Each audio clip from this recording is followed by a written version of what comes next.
Assalamualaikum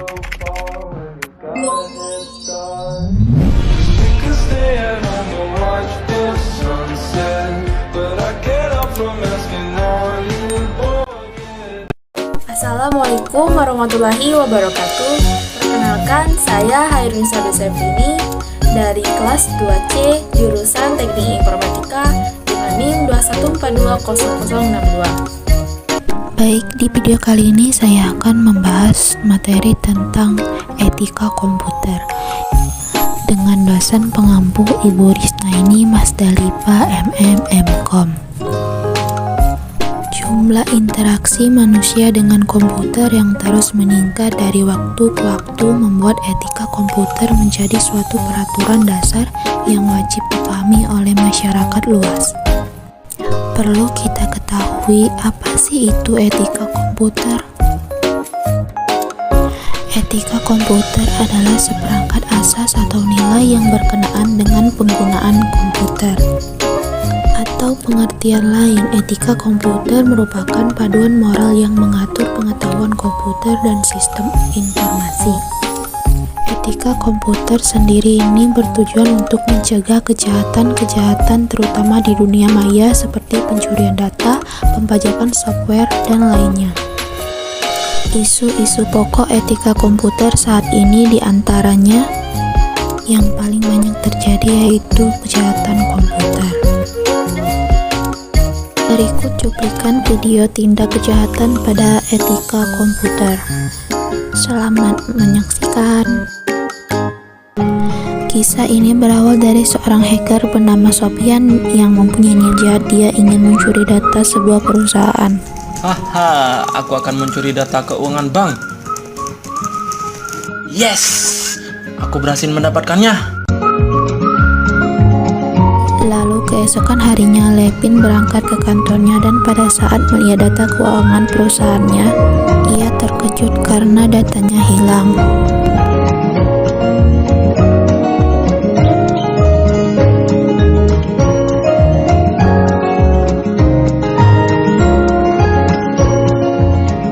Aku akan mengecek data keuangan perusahaan.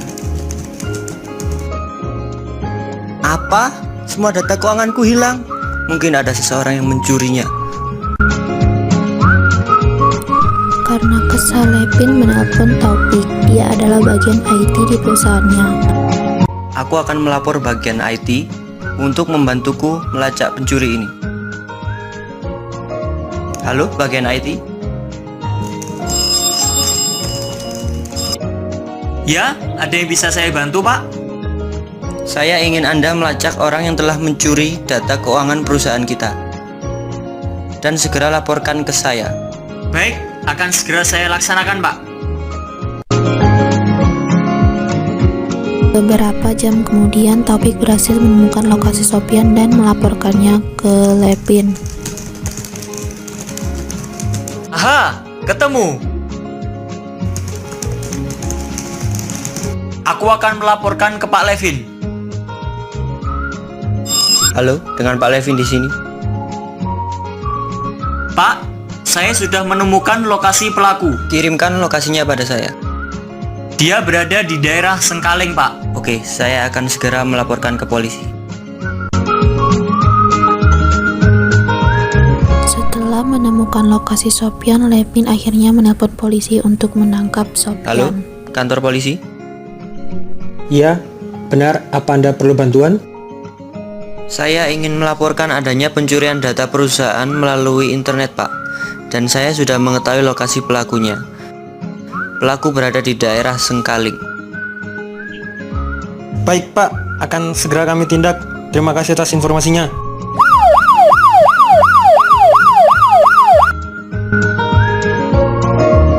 Bersama dengan polisi, mereka melakukan penggerebekan.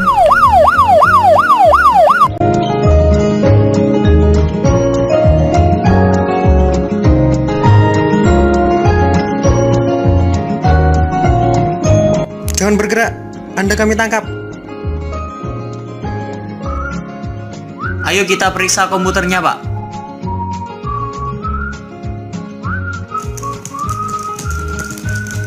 Saya menemukan datanya, Pak.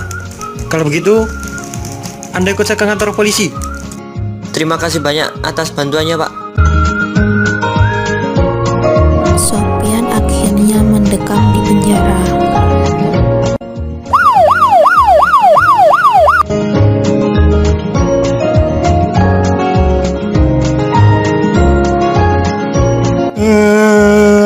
Aku menyesal melakukannya.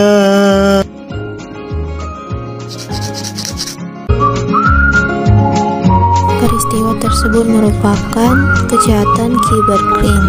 Hukum tentang cybercrime pasal 30 Undang-Undang ITE tahun 2008, setiap orang dengan sengaja dan tanpa hak atau melawan hukum mengakses komputer dan atau sistem elektronik dengan cara apapun dengan melanggar, menerobos, melampaui atau menjebol sistem pengamanan atau hacking, illegal access, ancaman pidana pasal 46 ayat 3. Setiap orang yang memenuhi unsur sebagaimana dimaksud dalam pasal 30 ayat 3 dipidana dengan penjara paling lama 8 dan atau denda paling banyak 800 juta rupiah. Dan masih banyak lagi kejahatan pada etika berkomputer. Maka dari itu kita harus menggunakan komputer dengan sebaik-baiknya supaya kita terhindar dari tindak kejahatan. Berikut beberapa kode etik dalam komputer. Pertama, tidak melanggar dan mengganggu hak kekayaan intelektual. Kedua, tidak memata-matai atau mengcopy file-file orang lain tanpa izin. Ketiga, tidak menggunakan komputer untuk menyakiti, membohongi, atau merugikan orang lain. Dan masih banyak lagi kode etik dalam penggunaan berkomputer. Sekian video materi tentang etika berkomputer. Maaf jika ada kata-kata yang salah. Saya akhiri. Wassalamualaikum warahmatullahi wabarakatuh.